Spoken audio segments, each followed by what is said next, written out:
எல்லோருக்கும் வணக்கம். Welcome back to easy kitchen.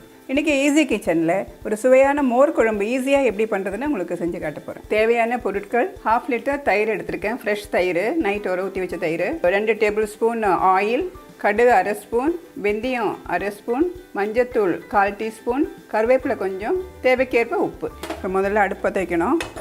இதுக்கு மெயினாக பேன் லைட் வெயிட்டான பேன் வைங்க. பேஸ் வெயிட்டானது இதுக்கு வைக்கவே கூடாது, சின்ன கடாயாக வைங்க. கடாய் சூடாயிடுச்சு, எண்ணெய் ஊற்றிடுறேன். பாருங்க, எண்ணெய் சூடாயிடுச்சு. எண்ணெய் சூடான உடனே முதல்ல கடுகு போடலாம். கடுகு பொரிஞ்ச உடனே ஃப்ளேமை குறைச்சிடுங்க.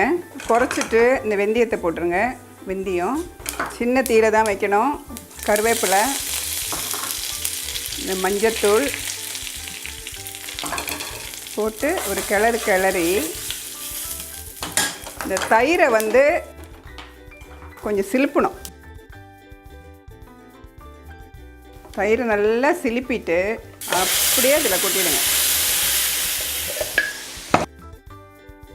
இது சூடு கம்மியாக இருக்கணும். அதாவது ரொம்ப சூடாயிடுச்சுன்னா தயிர் திரிஞ்சிடும். அதனால் பாருங்கள்,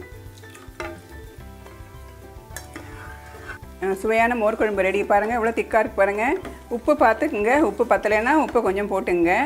ரொம்ப சுவையாக இருக்குங்க. ஆனால் புளிச்ச மோரில் பண்ணால் நல்லாவே இருக்காது, அது ஞாபகம் வச்சுக்கோங்க. ஃப்ரெஷ் தயிரில் தான் இது பண்ணணும்.